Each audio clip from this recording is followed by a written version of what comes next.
It's that time of the year where everyone's trying to get machinery under cover for the winter. I'm no different. I've lost a bit of space because I put third cut bales under cover because I didn't want to put them in front of last year's bales. So I'm going to use them first, and then they're out of the way and then a bit more space. I double up where I can, so the tedder and the rake go on top of the bale trailer, so that gets them in, and what would be just, dead space as it were on top, so double stack. This bay I concreted last year, so I use this one for stuff that's a bit more tricky to get off. So hedge cutter goes at the back against the wall, and then this mower, this is a bit hard to get on and off, so I keep that in here as well.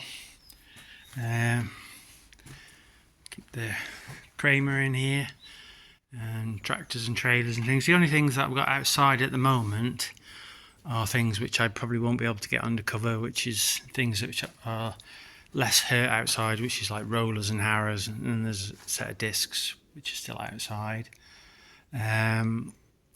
Post hole knocker's still outside, but I'm hoping to make a space and get that in.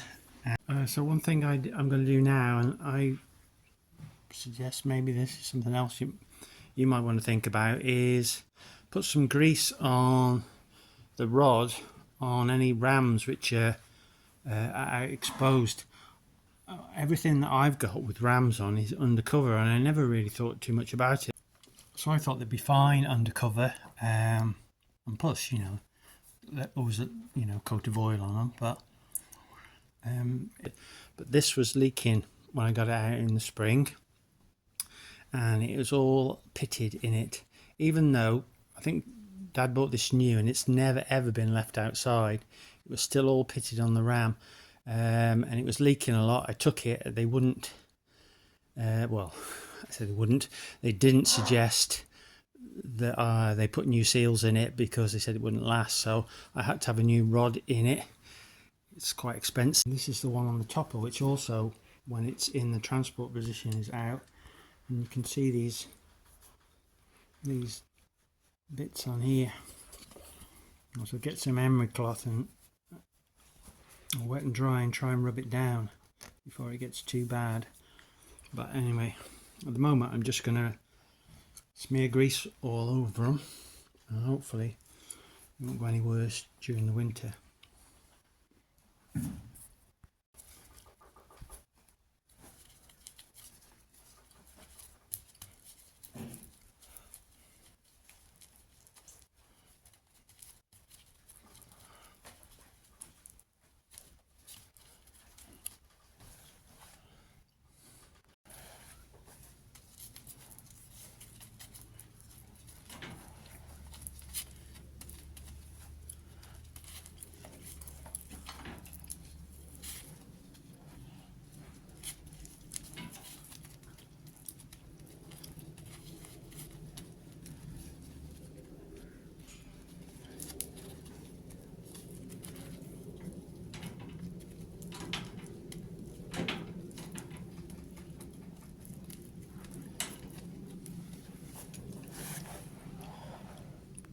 Yeah, so having a new rod fitted in the cylinder, it's quite expensive. I did actually wonder whether it would be cheaper to get a new hydraulic ram, the cost of it.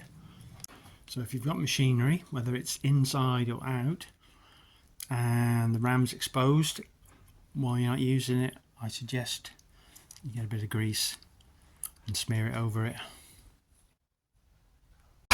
So I'm just using up the last bales of 2022 silage, just the last 5 bales, and just fetching these in. They're a bit mucky because they're off the bottom, but this one I've noticed, and this is what you never want to see on your bales, is a hole in the bottom there caused by rodents. So this bale could be a load of shit, excuse my language. I won't know until I've ripped it open what it's going to be like. It could be absolutely awful. What I tend to do is just chuck it in front of them, let them eat any good silage off it, and then just scrape it away into the muck. But let's have a look how bad it is. Sometimes it's a whole bale. So looking at this, it's not quite the whole bale, but you can see that is just, yeah, that's just caused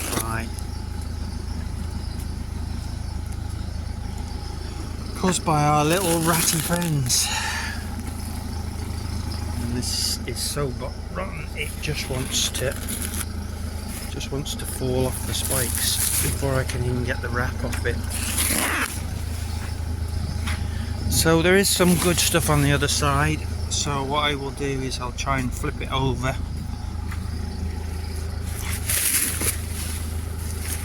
And yeah, so all the centre of that bale is just had it. It's going to be a job. It's just falling off the spikes before I've even cut the string.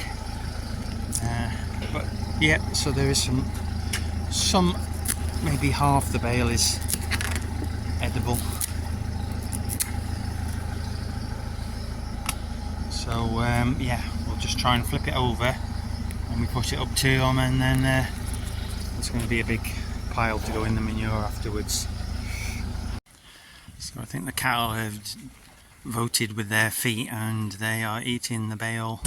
They're all at this end of the shed, and not too many down this end of the shed where the one that was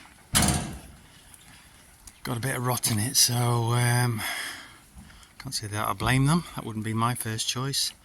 I mean, there is still plenty of it that isn't rotten. And they will come back and eat some of it. But yeah, it's an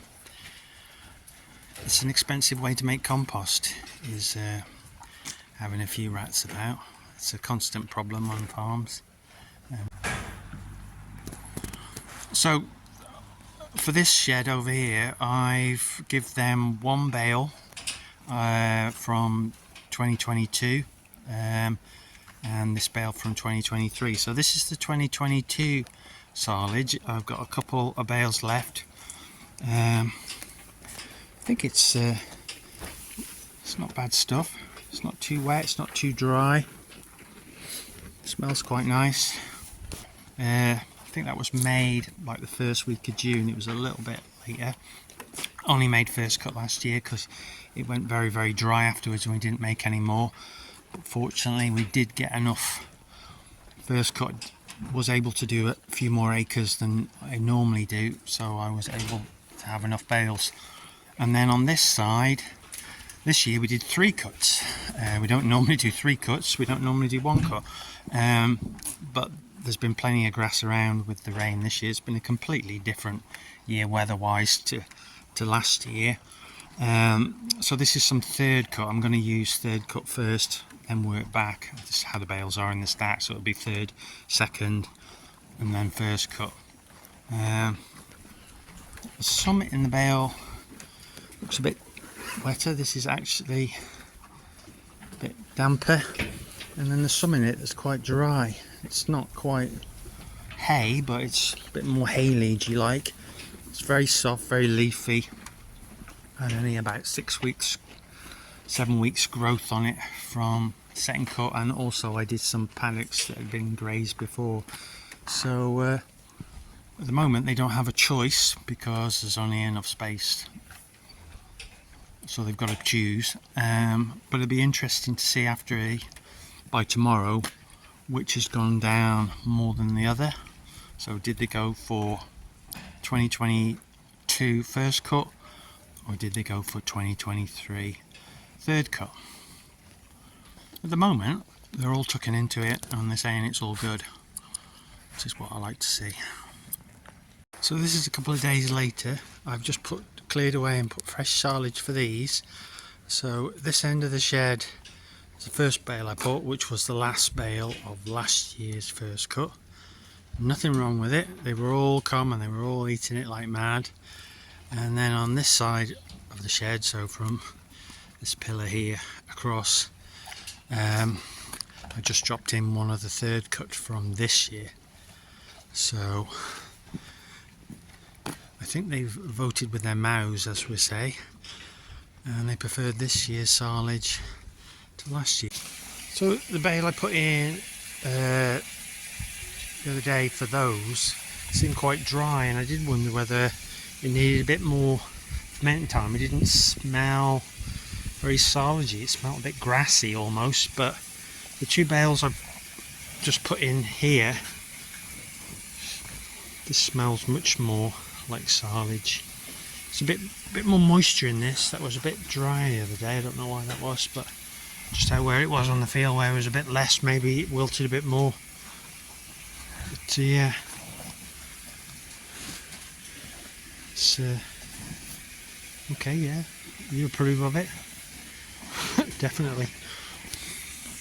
This over here which was a bit dry. They were a bit more, didn't mind whether they had the old or the new with it dry. This bale isn't as dry until it's much more darker.